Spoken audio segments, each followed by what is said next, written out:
Catfish Johnny's Restaurant, serving the Lake Pennsauken and surrounding areas since 1990. For the last 33 years, we have strived to serve great food at great prices and a friendly, casual atmosphere. If seafood isn't your thing, our burgers or wings are the best around. We have daily specials too. Check us out on Facebook or Instagram for more information.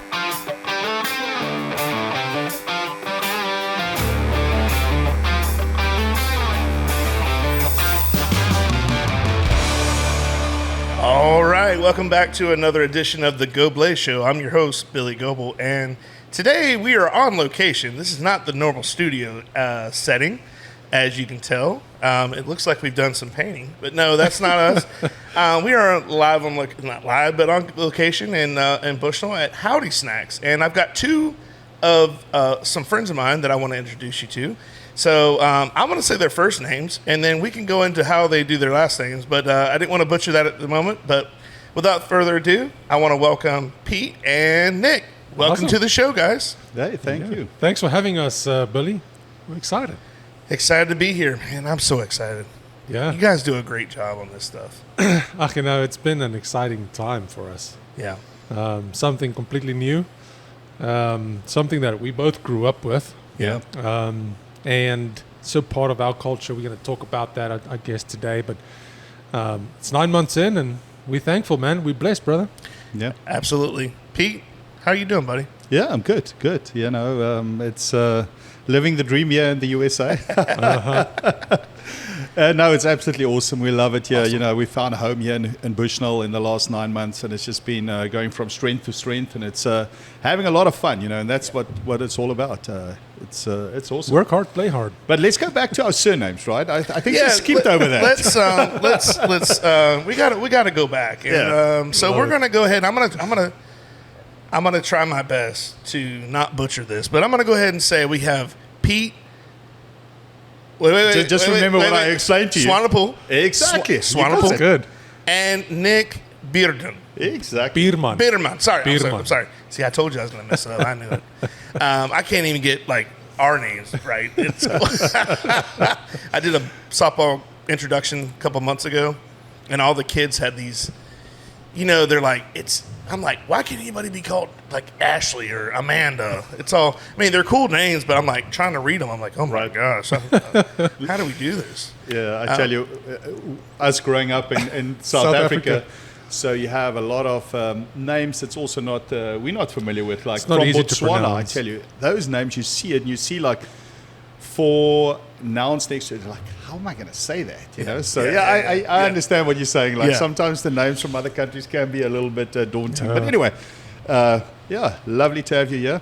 Yeah, thanks for having me. This is such a cool place. And it's right here in Bushnell, of all places.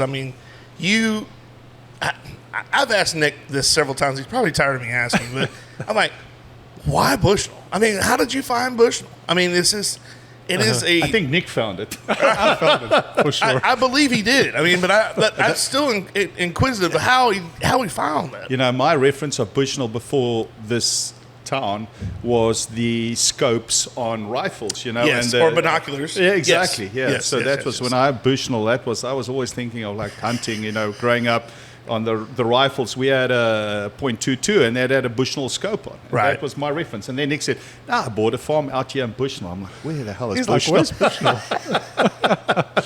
What a great town, though. It's amazing. I kind of drove through. I used to live in Claremont. Before Claremont, I used to live in Orlando. I came to the U.S. in 2017 and flew straight into Orlando. Stayed in Orlando for about, I would say, 3 to 4 years. Moved out to Claremont. I was born and raised in South Africa, of course, on a farm. So I was always kind of wanting to be on more property. Right. And so Orlando was too busy for me, even though I enjoyed it. It was great for that period of our life. Moved out to Claremont. Claremont was phenomenal. And then I drove through one day on my way to a meeting out in Villages. And as I was driving through Bushnell, I'm like, wow, look at all this farmland and this beautiful cattle on the farms. And I did a couple of, roundabouts here in Bushnell. I jumped on my phone, went onto Zillow. I'm like, this is where I need property. And saw a property came up and phoned my wife. I said, hey, there's a 6 acres out for sale here in Bushnell. I think we should have a look at that. And that's how I found Bushnell. Wow. Yeah. Yeah, a lot of people come here, and it's due to the we have a state prison, and we also have a federal prison. Uh-huh. So a lot of people come down for that job. That parents and kids will come to the school. I used to be a substitute teacher, and I'd meet a new kid. I'm like, "Where are you from?" They're like, "Michigan." I'm like, "How did you find us?" It's amazing how that works and how people get planted in different places, and it's a little town like this. I mean, people drive by Bushnell all the time when they're on 75. I mean, millions of people year round. Yeah, for sure. They drive by and they have no idea where it is. And then they go, "Oh, wait, yeah. I think I drove by it once." And I'm like, "Once? You had to go back if you came by." So you might have went twice. But thanks for coming. Thanks for having me today. I appreciate all that you have done for me so far. I mean, you have such a great product. I mean, this is Thank you. Amazing stuff. And we're going to go into it a little bit further later on, but I want to kind of give our viewers the rural treatment and give them exactly where you're from, the backstory of how you guys got started, and how you made it to. I don't want to sound like you came on the Mayflower. How'd you come to America? We get that question a lot. Don't worry. I think we get that like weekly. Weekly. Okay. All right. How did you end up in Bushnell? And how did you come to America? So going, South Africa. What was it like? What was it like growing up in South Africa? Oh, phenomenal. South Africa is a great country. Of course, my roots are still in Africa. I was born and raised in Pretoria. Mm-hmm. It's also known as the Purple City. I went to school there, grew up, spent most of my childhood years there. We have a family farm in the Great Karoo, or the Groot Karoo is what they call it. It's just on the outside of Beaufort West, where it's been in our family for over 150 years. Oh, wow. So, of course, school holidays, spent a lot of time growing up on the farm. Childhood in South Africa was phenomenal.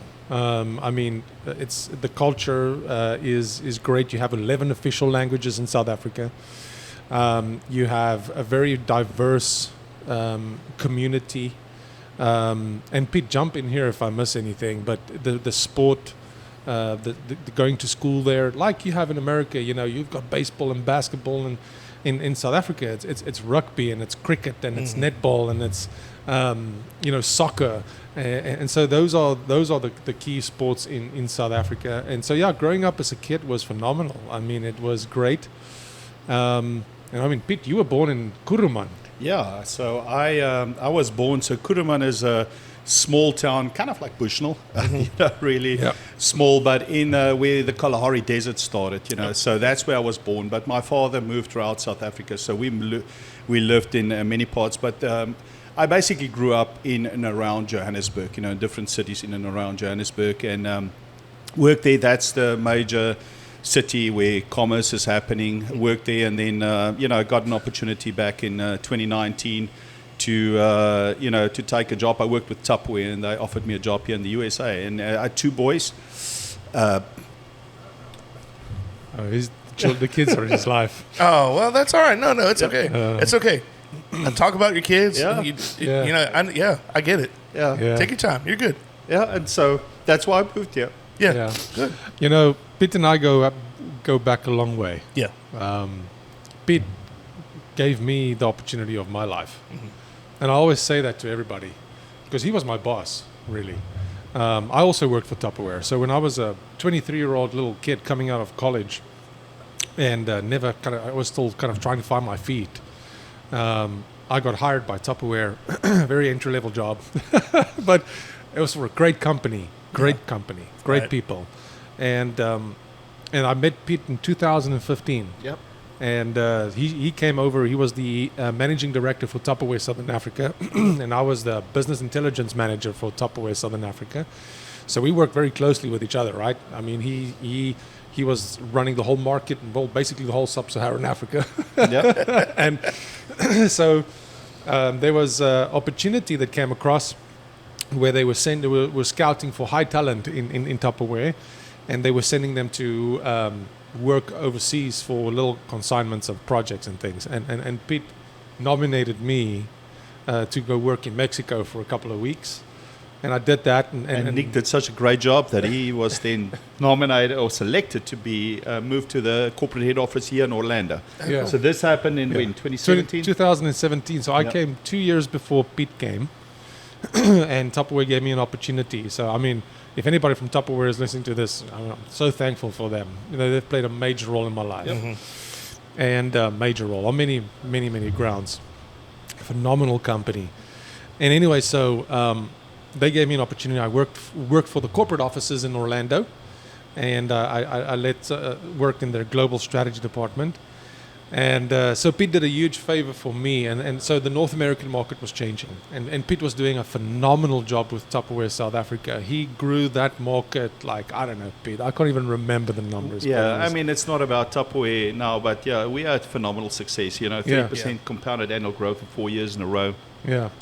And the great thing is a lot of the things that we learned back in Tupperware, that's what we try, Nick and I am trying to apply here in Howdy. And this is, so, but it was phenomenal and gave us the opportunity to come here. And like the reason I accepted, spent 45 years of my life in South Africa, born, raised, never wanted to leave. But South Africa has a lot of, I mean, if you follow Trump now, he's just recently announced that South Africans have refugee status, and the first families are arriving in South Africa. Actually, this week. Yeah. So we are recording this year, in May. So I don't know when it's going to air, but like right now, people are arriving here. So there's still 143 laws in South Africa against South Africans, white South Africans. You know? So having kids, I just wanted to give them the opportunity. Right. Yeah. And that's what I get so passionate about this. No, people that know me. Yeah. I cry easily. I say, like, my mom's genes where, I just cry. I drive past a statue and I cry, man. So That's beautiful, all the man. folks out there, this is who I am. I can't change it. Well, exactly. Well, I think it's that's what you're saying is people don't realize how good we have it here. Oh, yeah. Do you know what I'm saying? Oh, yeah. man. And so it's awesome to see someone show raw human emotion. Like, hey, look, we didn't have to come to another country to start. We were already here. Yeah. We didn't have to do this. So we don't know. It's out of sight, out of mind. We didn't have to make that trip, the boat trip. Our ancestors did. Someone did to make it, so we got here. Yeah. But it's amazing how people don't really think about it unless they're dropped right into the bowl. You know what I'm saying? And I also want to be respectful for the people in South Africa because it's a phenomenal country. I mean, we love it. Oh, yeah. It sounds like it's really like, cool. Being in South Africa is just like growing up there. It's just like, man, it's like, it's not that we hated the place and we left. No, it's actually the opposite. We hated it. Right. We love the place, right. But we just see so much opportunity. And, being in the USA, I can tell you, living the dream and the American dream is something that I think is awesome. Yeah. And the opportunity is just phenomenal. And, we're so excited about that. So excited to have the opportunity. I mean, we can go into a lot of details, the security, the safety here, not having to worry about so many things. At least we're fortunate here. I know there's 100%. areas where there's also violent crimes and things like that in the US, but what we've experienced here in Orlando versus what the US or back in South Africa, it's worlds apart. It's just miles apart. Yeah. I think, I fell in love with America, and I will always love South Africa. That's never going to change. And let me tell you why I fell in love with America.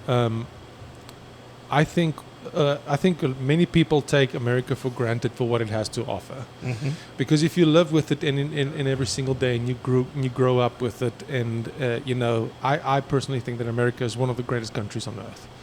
I mean, here you experience really what true freedom is, and you only experience, like when we grew up in South Africa, and you live in those conditions. There's good things in South Africa and there's bad things in South Africa. And so there's good things in America and there's bad things in America, for sure. Every country has them. But then we came to America, and I just realized, man, I can stop at a traffic light and not be concerned. I can pick up the phone and call 911 if I need to, and someone's going to answer and they're going to show up. In a short time. In a very short time. Oh, wow. There's a working postal service. There's a working fire department, police, ambulance, EMS. All those basic services that we all as human beings need are really functioning extremely well in America, which in many parts around the world, not just particularly South Africa, it's not necessarily the case. Right. So it enables you to be, better, starting a business and relying on all those things. So it's been great. So 2017 I came, and Pete came in.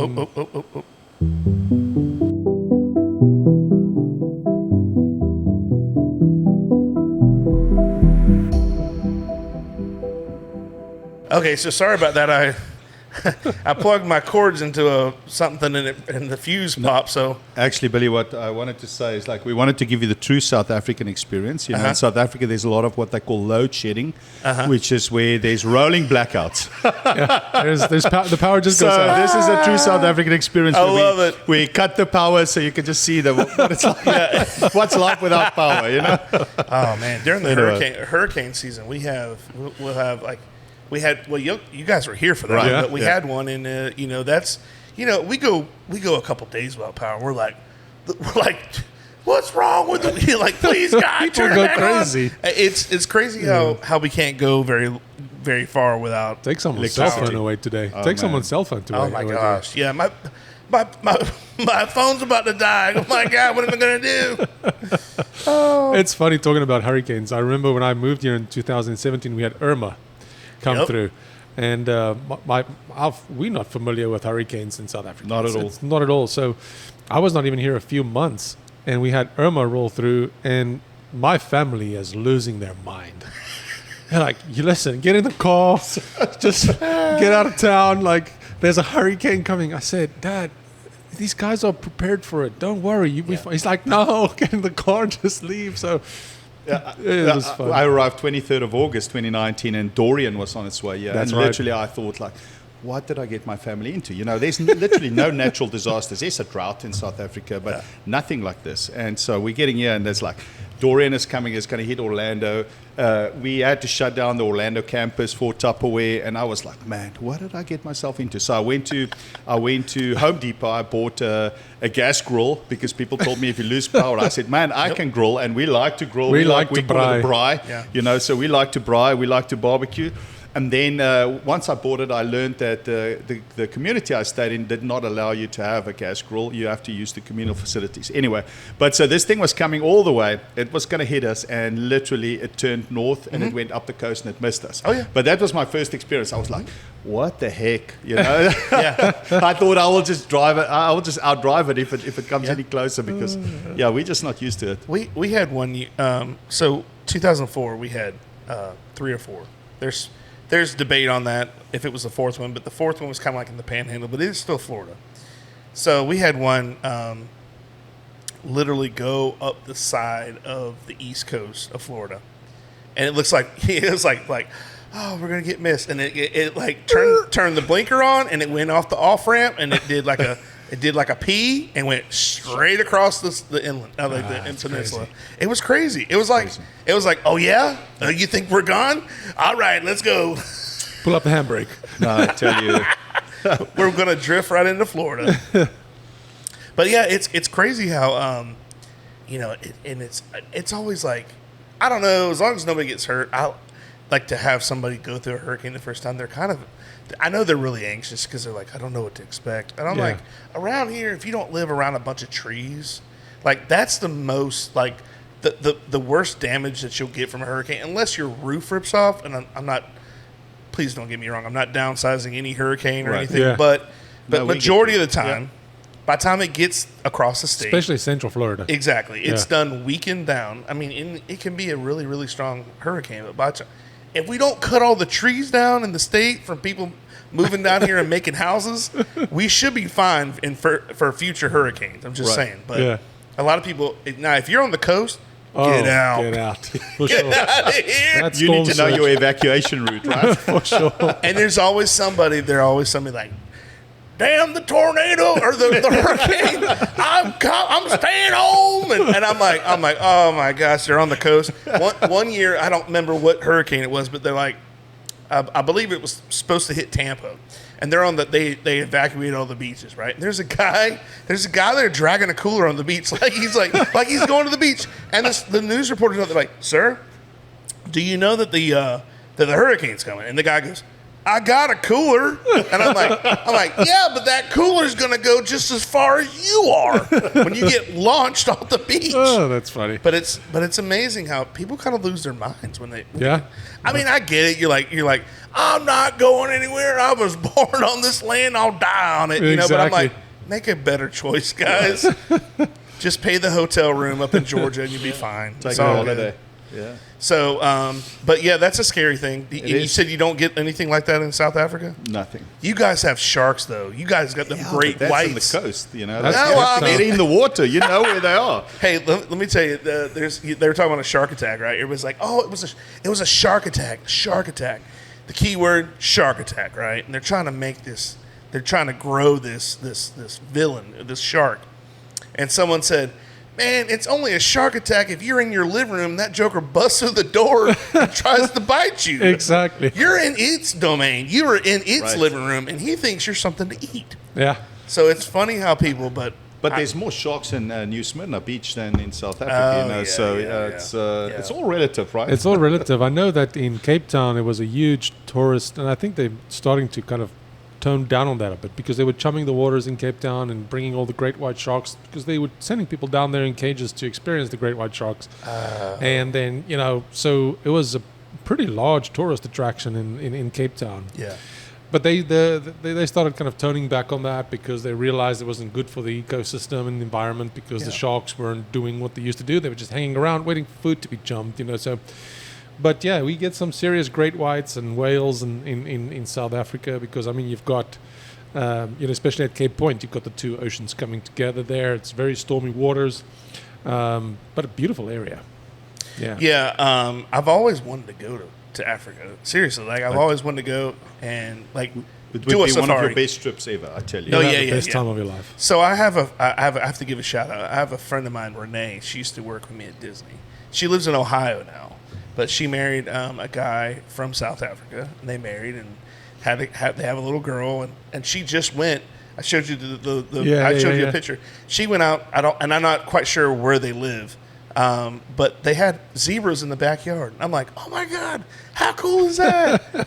It's like your own little animal kingdom in the back. It's so cool. And I'm like, but now there are people that have zebras in Texas. Because they have such a huge amount of land that they put them in there. And then I'm like, but you can't ride them. You can't eat them. Well, maybe you could try, but I wouldn't eat them. No. Then I'm like, they're cool to look at. Now, how cool would it be to drive around and you're like, look, there's my zebras. I mean, in certain places in South Africa, of course, in the nature preserves, in like the Kruger National Park, when you go live there, you go on holiday there, I mean, there's a lot of people that have their own farms, of course, and have all these wildlife on their farms. Right. But there's this myth in South Africa, right, where people are like, being a South African in America can also be very funny because you travel and you would sit on a plane next to someone and like, so where are you from? You're like, no, I'm from South Africa. So they're like, oh, so is that in Africa? Yeah. Where? Well, South Africa, right? So, and then people say, man, I've heard you guys have some pretty crazy wildlife out there. And I can promise you, lions are not running through the streets of Johannesburg and Pretoria and Cape Town and, rhinos. I mean, once there was something came loose in the Pretoria Zoo once, but that was a lion came loose. But they're thinking like Jumanji is out there, the Wild West. I tell you, in the 5-6 years that I lived here in Florida, I've seen more wildlife for sure in the community. Yeah. I've seen a bobcat, we've seen coyotes, bears, deer. In South Africa, you don't see that stuff. Yeah. It's all fenced off, it's all controlled areas. Right. So you have areas where there's a lot of wildlife, but in the cities, There's none. Like I've never in 46 years, I've never seen a lion roaming free. I've never seen a zebra run crazy, around. Man. I've never seen a giraffe or elephant. None of those things. They just you don't see them in a city. It's so, people often ask, do you see you see a zebra in your backyard, and so I've got a small farm, and there in the backyard we do have zebras and stuff like that, but it's not in a city. So I think the wildlife in America is pretty awesome. Amazing. It's I live right next to a lake, and the wildlife that I see there is just phenomenal. Again, really appreciate what you have right here on your back door. Like the wildlife. Black bears here in Florida, gators. It's pretty wild here. Alligators are everywhere. Duto Realty is a homegrown business with an eye for getting the job done right. From football games to Sunday school and everything in between, these ladies care about our community and the people in it, helping buyers and sellers in all of Florida with all types of transactions, including residential, commercial, farm, or vacant land. They do it all. They even offer auction services and sellouts to always get the job done right. Promotional consideration paid for by the following: Travelin' Tom's Coffee Truck, the delicious mobile coffee truck that brings you the caffeination inspiration you need. We deliver signature coffee products like our Nitro Cold Brew and Caramel Frappe to any occasion or festivity. And for those who don't like coffee, we offer a variety of delicious hot chocolates, energy drinks, lemonades, and teas. That's Travelin' Tom's Coffee Truck. Whether your water is supplied by a public municipality or a private well, for residential or commercial use, Purified Water Services LLC has the solutions to provide you with simply clean water. We offer a complete line of professional water filtration equipment and accessories. Soft water makes a difference you can see and feel. Water heater and appliances last longer with less maintenance. Iron and H2S filters eliminate iron stains and offensive rotten egg odors, and protects your water softener equipment from iron fouling. No matter what your problem is, Purified Water Services LLC has a solution. Contact Kenny Williams at 352-446-2709. Promotional consideration paid for by the following: Webster Ace Hardware and Farm Supply are generous sponsors for today's podcast. They have been a family-owned business for 27 years. This helpful hardware store sells items such as archery, Ariat clothing and boots, Wrangler jeans, case knives, Hammond's candies, and live fishing gear. They also have a full selection of hardware, RV supply, propane, Ben Moore, Royal & Clark, and Kingston paints. You need a barn or fencing job done? Custom barn kits and roofing metal are provided at your local Ace Hardware store. What about a new grill for the yard? Traeger, Big Green Egg, Weber, and Blackstone are found here, along with all the accessories to go with it. Stock up your workshop with DeWalt, Milwaukee, or Craftsman tools. They got you covered. Remember to go to ace.com to shop their entire line to have items shipped directly to the store. Pat's Taps at Catfish Johnny's. Pat's Taps is Lake Pennsauken's newest tap room, offering 14 rotating craft beers on tap. We also offer bottled domestic beers, seltzers, ciders, and wine, as well as a variety of appetizers and puff. Our family-friendly tap room is a great place to come hang out and enjoy some one-of-a-kind craft beer. You can find us on Facebook, Instagram, or the Untapped app. Looking for custom apparel that stands out? Welcome to the Stitching Heifers, Bushnell's premier embroidery and custom apparel shop. From custom hats, t-shirts and jackets to unique gifts and business branding, we specialize in high quality, personalized apparel that reflects your style and vision. Step into our exclusive hat bar and design your one-of-a-kind custom hat, perfect for personal flair or promoting your brand. At the Stitching Heifers, we're committed to bringing your ideas to life with exceptional service and attention to detail. Whether it's for you, your business, or a thoughtful gift, we're your trusted partner for all things custom in the heart of Sumter County. Stop by today or visit us online to get started. The Stitching Heifers, custom style, local heart. When it comes to building in Sumter County, experience matters. From remodels, barns, additions, and accessory buildings to creating the custom home of your dreams, our Hogan Construction delivers quality you can trust. Russell is hands-on and on-site daily, going above and beyond to ensure the project isn't just completed, but crafted to perfection. He doesn't just meet expectations, he exceeds them. For a builder who puts integrity and craftsmanship first, call R. Hogan Construction today at 352-793-7660. Russell Hogan Construction. Built on tradition, built to last.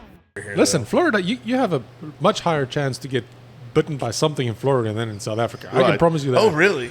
Oh, for sure. Now, I don't know if it's just because of what. See, it goes back to what you always heard, right? Or what like. I'm sure it's flipped. Like earlier when you said like across the pond, I'm thinking Africa.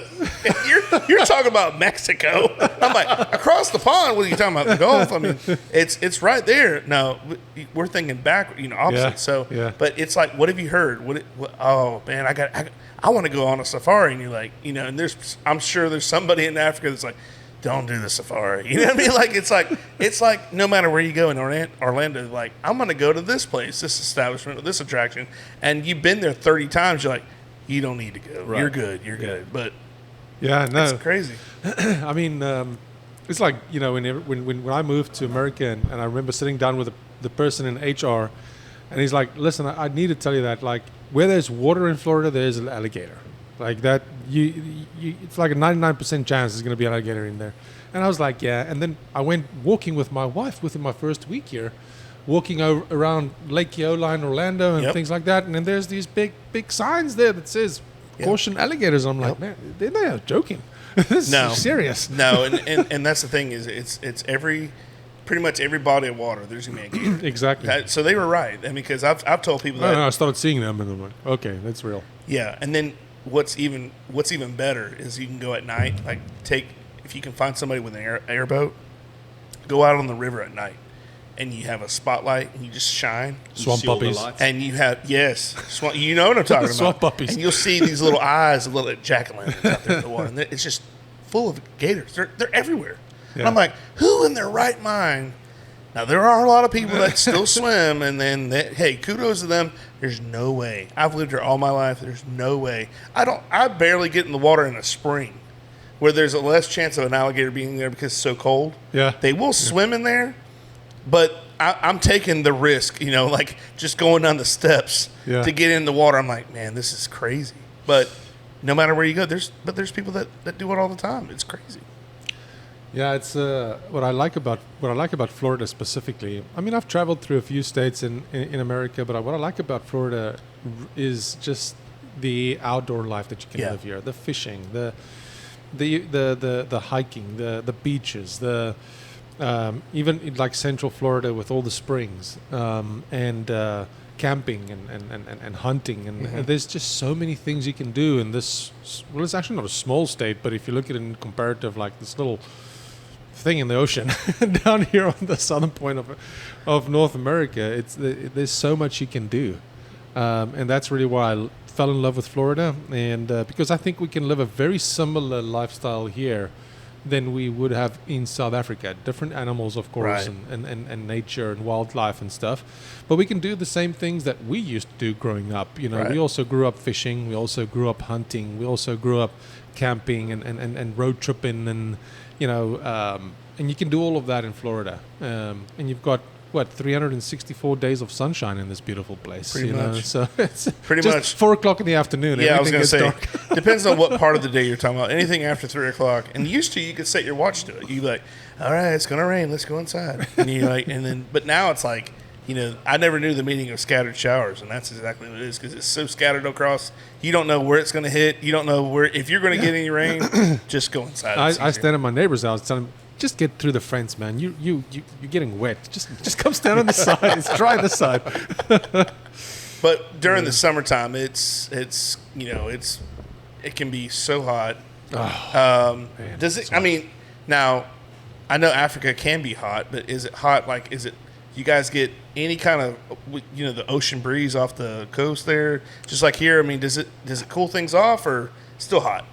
I think it depends on where you are in South Africa. If you live on Durban, which is on the east coast, it's hot and humid, pretty much like what Florida, you have here in summer. Right. But if you go down to Cape Town is Mediterranean climate, so they get winter rainfall where the rest of the country gets summer rainfall. Right. So, it's kind of like the flip side of it. In Johannesburg, actually, the climate is pretty awesome, and it's about 300-400 miles from the coast, so you don't get an ocean breeze. Okay, yeah. It is high. It is similar to Mexico City. It's about 5,000 feet above sea level. It's on a plateau. Gotcha. And so the temperature is really great. Johannesburg, Pretoria, they're right next to each other. They're like 60 miles apart. So that whole climate there is really awesome.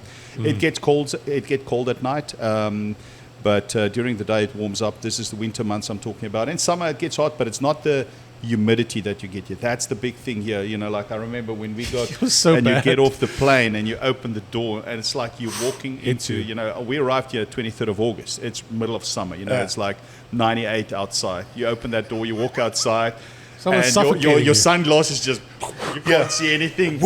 your clothes just immediately feel sticky. That's the thing that catches you here with the heat, The temperature wise, I think it kind of gets similar to in South Africa, but it's the humidity. This 100% humidity. It's brutal. And then it never cools down. Right. Like if you don't have an AC in Florida, you're pretty much stuffed. In South Africa, we don't have ACs. We don't have ACs in our house. Well, I believe that's where the AC was invented, was Florida. Right, exactly. I think it was just for Florida. That's the only way you can live here, right? God, it's hot as crap out here. Pretty We need rough. something to blow. Pretty need rough. something to heat up there, or cool down the house. Two things I think they invented just for Florida: ACs and ice machines and fridges. Oh, yeah. Or freezers. Yes. I remember when I first moved here, came into our apartment building, and we were so tired because it's an 18-hour flight from South Africa into Orlando. Wow. I mean, you get off, you got square bumps, man. I'm telling you. And so we were so tired when we got to our apartment, and my wife and I said, let's just take an hour nap. Let's recoup before we go out for dinner. All of our bags and stuff are still coming. Anyway, and I'm lying in bed constantly because of jet lag, of course. And I'm sitting there, and I hear this noise, like this. I'm sitting straight up like that. Now in South Africa, you would think, man, someone's in my house, I'm like, I thought I don't have to deal with that here. Yeah, right. So I'm sitting there, and I'm like, what was that? And again, I hear this, and I'm up, and I'm walking through the apartment, and I'm trying to find this noise. And I get to the fridge, and I hear it's coming from the fridge. Open it up, and I discovered it's an ice maker in the freezer. I'm like, I woke my wife up. I'm like, come check this out. Like, they have how smart is this? They've got an ice maker, and now most fridges and freezers in South Africa have them. But I grew up with, we had those trays. The trays, you I had the to trays kind of too, break them. It was funny. Break the trays. I'm like, So yeah, it was great. There's a lot of things that it's new to you when you move to a new country. Not just the culture and the fact that, I was standing at a traffic light once and it was a red light for me, and the next moment people were honking at me, hang out the car and said, just go already. I'm like, why? It's red. You can turn right on red in America. Yeah. In South Africa, no, when it's red, Unless man. Unless it's posted no right on red. Exactly, Right. unless it's posted. But the general rule is that And people still go. so But in South Africa, we don't call it a traffic light. We call it a robot. A robot. So that's the other thing is you would say, you would arrive here and say, no, I went past the robot. And and people are like, what? Robot? Robot. Like, there's no robot. Funny things like that. So Yeah, there's a couple. I mean, like I said, like we were talking about earlier, just like your last name, and it's like I hate to try to pronounce someone's last name because I'm so afraid because they butchered. My last name is Goblay, and I'm like, and they're like, they'll say Gobble or Gobel, and I'm like, Gobble has 2 B's in it, bro. Like, come on, people. And so I get it. The people have different, the different lingo and stuff, and it's amazing the differences, but similarities. And Right. you guys you might have the same thing we have. You're like, oh well, we don't call it that. We call it this, and it's really cool to actually figure it out.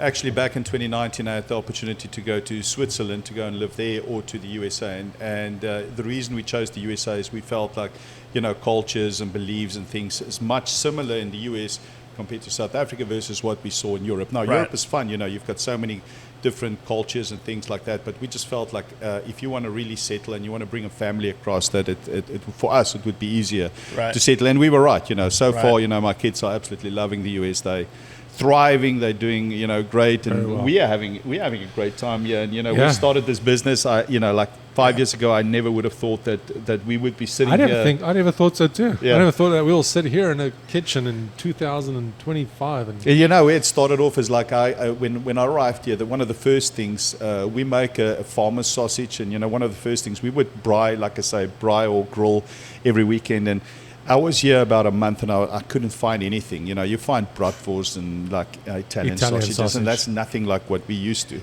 And I was like, man, and I was at Dick's Sporting Goods, and I saw collagen casing, and I was like, there's a casing.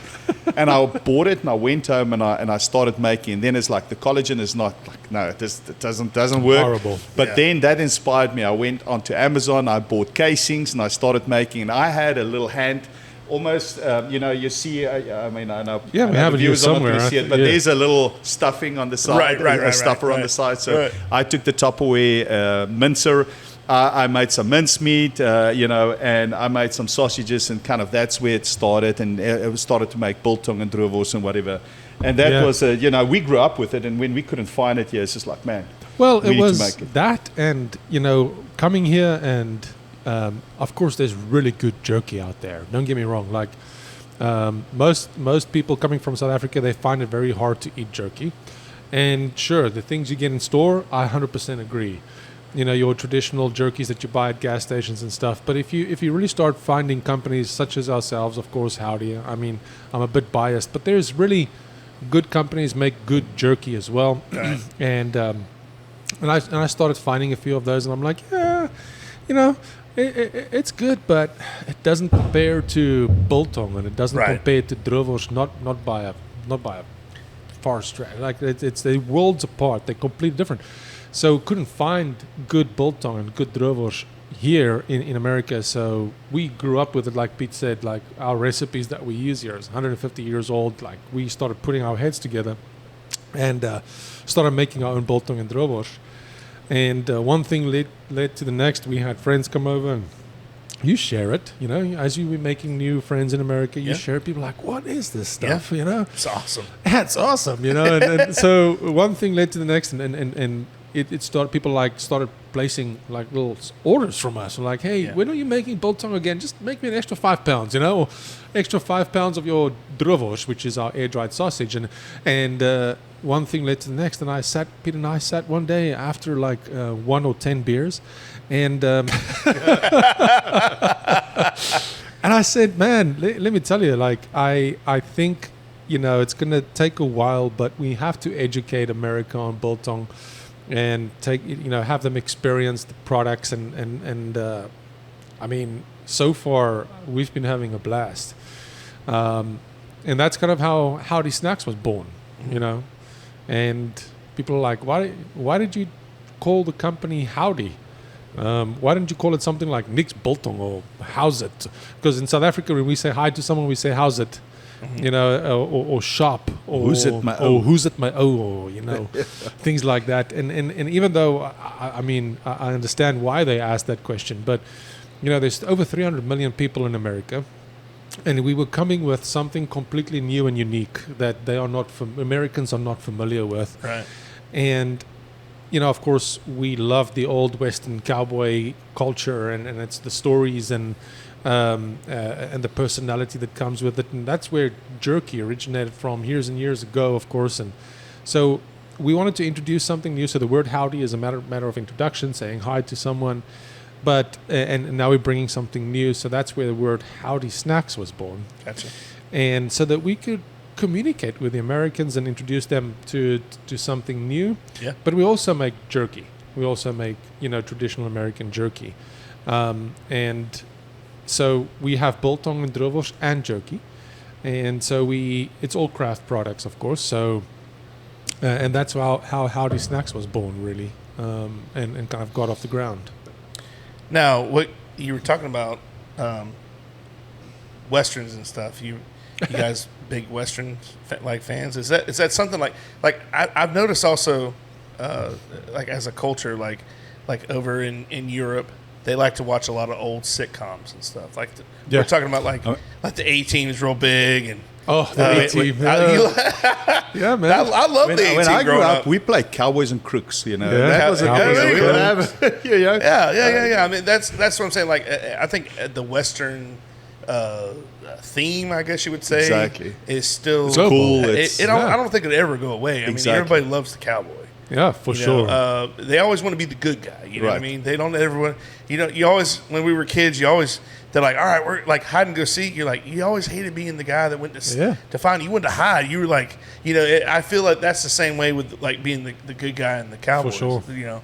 The guy with the white hat on. You don't want to be the guy with the black hat on. You don't want to be the bad guy that holds up the stagecoach and tries to rob everybody. I mean, there's some that want to do that, I guess. I mean, there's always a negative to a positive, I guess, But you always wanted to get the girl. You know what I mean? You're always the guy who wanted to ride off into the sunset. And I just think it's awesome how like a culture like that happened, over 150 years ago. It still remains. Right. It's actually a bit longer. So we can talk a bit about biltong. So of course in 1651, 1652, Jan van der Riebeeck came into the Cape of Good Hope. And that's kind of how the Afrikaner or Afrikaans-speaking South Africans came into Cape Town. And as they were, of course, setting up in that region, and at some point in time, they started moving a bit more inland and a bit more north.